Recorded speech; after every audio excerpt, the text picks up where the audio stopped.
मेरी शादी के बाद की वह पहली बरसाती रात आज भी मुझे डराती है। सुबह से ही मैं बहुत खुश थी। मैंने सोच रखा था कि शाम को जैसे ही विवान घर आएंगे, हम दोनों ऊपर वाले कमरे में खिड़की के पास बैठकर चाय और गर्मा गर्म पकौड़े खाएंगे। उन्हें बारिश बेहद पसंद थी और मुझे उनकी मुस्कान। मैं सुबह से ही तैयारी में लगी हुई थी, लेकिन शाम होते होते मौसम अचानक इतना खराब हो गया कि सब कुछ बदल गया। आसमान के काले बादल ऐसे छा गए जैसे रात समय से पहले उतर आई हो। तेज हवाएं चल रही थी और बारिश लगातार बढ़ती जा रही थी। तभी विमान का फोन आया। उन्होंने परेशान आवाज में कहा कि रास्तों पर पानी भर गया है और लंबा जाम लगा हुआ है। शायद वह आज रात घर नहीं पहुंच पाएंगे। उनकी बात सुनते ही मेरे सारा उत्साह खत्म हो गया। फोन करते ही पूरा घर मुझे अजीब खाली लगने लगा। मैं नीचे गई और बाबूजी को सारी बात बता दी। उन्होंने आराम से कहा कि मौसम ठीक होते ही सुबह तक वह आ जाएगा। फिर बोले, अगर ऊपर अकेले डर लगे तो नीचे आ जाना। उनकी बात सुनकर मैं वापस ऊपर चली गई, लेकिन पता नहीं क्यों उस रात घर का माहौल मुझे बिल्कुल सामान्य नहीं लग रहा था। ऊपर वाला कमरा बाकी घर से थोड़ा अलग था, इसलिए हर छोटी आवाज भी डरावनी लगती थी। कभी खिड़की से हवा से जोर से हिलती तो कभी ऐसा लगता जैसे छत पर कोई चल रहा हो। रात धीरे धीरे और गहरी होती जा रही थी। बाहर इतनी बिजली जोर से चमक रही थी कि वह हर बार कुछ पल के लिए पूरा कमरा उजाले से भर जाता और फिर अचानक अंधेरा हो जाता। मुझे बचपन से ही बिजली की आवाज से डर लगता था और उस रात वह डर जैसे दिल में उतरता जा रहा था। करीब रात के 1:30 बजे अचानक पूरे घर की बिजली चली गई। अब सिर्फ बारिश और बादलों की गिड़गिड़ाहट सुनाई दे रही थी। मैंने मोबाइल की फ्लैश लाइट ऑन की, लेकिन उसकी बैटरी भी खत्म होने वाली थी। ऊपर अकेले रुकने की हिम्मत नहीं हो रही थी, इसलिए मैंने सोचा कि नीचे जाकर अपनी ननद काव्या के कमरे में सो जाती हूँ। काव्या शादी के बाद से ही मुझे थोड़ी अजीब लगती थी। वह बहुत कम बोलती थी, हमेशा अपने कमरे में रहती थी। ना किसी से ज्यादा हंसना, ना बातें करना। कई बार मैंने उसकी आंखों में एक अजीब डर देखा था, लेकिन कभी ज्यादा ध्यान नहीं दिया। मैं धीरे धीरे सीढ़ियों से नीचे उतरी।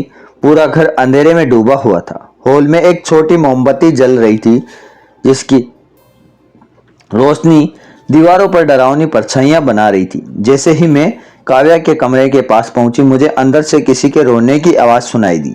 मेरा दिल जोर से धड़कने लगा। मैंने धीरे से दरवाजा खोला और अंदर का दृश्य देखकर वही रुक गई। काव्या कमरे के कोने में खड़ी थी और बाबूजी उसके सामने खड़े हुए शांत रहने के लिए कह रहे थे। मुझे देखते ही दोनों चौंक गए।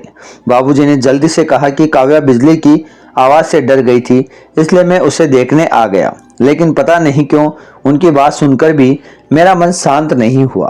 काव्या लगातार नीचे देख रही थी, जैसे वह कुछ कहना चाहती हो, लेकिन कह नहीं पा रही हो। मैंने उससे कहा, अगर तुम चाहो तो मैं आज तुम्हारे कमरे में सो जाती हूँ। मेरी बात सुनते ही उसकी आंखों में जैसे थोड़ी राहत आ गई हो। बाबूजी कुछ पल तो हमें देखते रहे, फिर कमरे से बाहर चले गए, लेकिन उनके जाते ही काव्या ने तुरंत दरवाजा बंद कर दिया। उसकी सांसें बहुत तेज चल रही थी। मैंने उसके पास जाकर पूछा, आखिर बात क्या है? तुम इतनी डरी हुई क्यों हो? उसने तुरंत कहा, कुछ नहीं भाभी, आप ज्यादा मत सोचिए। लेकिन उसकी कांपती आवाज कुछ और कह रही थी। तभी बाहर से किसी की कदमों की आवाज सुनाई दी। अगले ही पल दरवाजे का हैंडल धीरे से हिला। काव्या डर के मारे तुरंत मेरे पास आ गई और बहुत धीमी आवाज में बोली, भाभी प्लीज दरवाजा मत खोलना। उसी पल पहली बार मुझे एहसास हुआ कि इस घर में कुछ ऐसा जरूर छुपा है जिसके बारे में मैं कुछ नहीं जानती।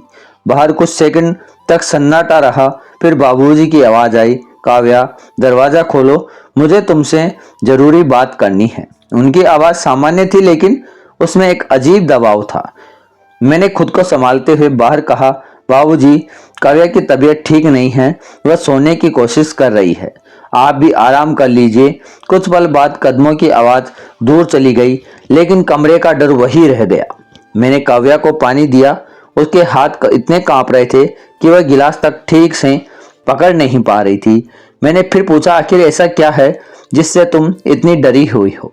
इस बार उसकी आंखों से आंसू निकल पड़े। वह धीरे से बोली, भाभी, अगर मैं सच बता दूं तो इस घर में सब बदल जाएगा। मैंने उसका हाथ पकड़कर कहा, सच छुपाने से दर्द खत्म नहीं होता। मेरी बात सुनकर वह टूट गई। उसने बताया कि माँ के गुजरने के बाद से बाबूजी का व्यवहार बदल गया है। वह हर समय उसके आसपास रहने लगे, उसकी हर छोटी चीज पर नजर रखते हैं। कई बार बिना वजह उसके कमरे में आ जाते हैं। वह रोते हुए बोली कि उसे हमेशा डर लगता था, लेकिन वह किसी से कुछ कह नहीं पाई क्योंकि उसे डर लगा था कि कोई उसकी बात पर विश्वास नहीं करेगा। उसकी बातें सुनकर मेरे पैरों तले जमीन खिसक गई।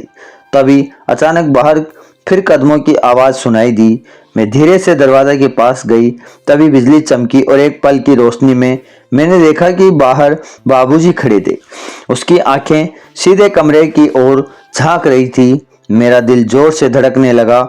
मैं धीरे से पीछे हट गई।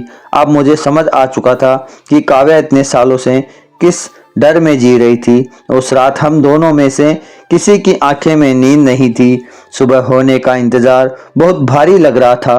तभी अचानक बाहर गाड़ी रुकने की आवाज आई। कुछ ही सेकंड बाद विवान घर के अंदर आए। जैसे ही उन्होंने हमें उस हालत में देखा, उनके चेहरे का रंग बदल गया। मैंने हिम्मत करके पूरी रात की हर बात उन्हें बता दी। वह बिना कुछ कहे सब सुनते रहे। फिर धीरे से काव्या के पास जाकर बोले, तुमने यह सब अकेले कैसे सहा? यह सुनते ही काव्या जोर जोर से रो पड़ी। शायद पहली बार उसे लगा था कि कोई उसकी बात समझ रहा है। विवान गुस्से में तुरंत बाबूजी के कमरे की तरफ गए। मैं और काव्या भी उनके पीछे गए, लेकिन अंदर का दृश्य देखकर हम सब रुक गए। बाबूजी बिस्तर पर बिल्कुल शांत पड़े थे। डॉक्टर को बुलाया गया, लेकिन तब तक देर हो चुकी थी। रात में उन्हें दिल का दौरा पड़ा था। यह सुनते ही पूरा घर सन्नाटे में डूब गया। उस दिन पहली बार मुझे एहसास हुआ कि कई बार लोग अपने असली चेहरे को इतने अच्छे से छुपा लेते हैं कि सच बहुत देर के सामने आता है। कुछ महीनों बाद काव्या ने फिर से अपनी जिंदगी शुरू की। वह धीरे धीरे लोगों से बात करने लगी। पहले की तरह अपने कमरे में बंद नहीं रहती थी। विवान उसका हर कदम हर साथ देते थे और हमेशा उसके पास रहती थी। उस रात में मुझे एक बात बहुत अच्छे से सिखा दी कि कई बार किसी इंसान को सलाह नहीं बल्कि सिर्फ भरोसे की जरूरत होती है। अगर कोई चुप है तो जरूरी नहीं कि वह कमजोर है। हो सकता है वह लंबे समय से अपने अंदर बहुत कुछ दबाकर जी रही हो। इसलिए अपने बच्चों की बात हमेशा ध्यान से सुनिए, क्योंकि कई बार उनकी खामोशी भी मदद मांग रही होती है। आपको कहानी कैसी लगी कमेंट में अपनी राय जरूर दें और चैनल को सब्सक्राइब करना और वीडियो को लाइक करना ना भूलें। मिलते हैं अगली कहानी में, तब तक अपना ख्याल रखें। धन्यवाद।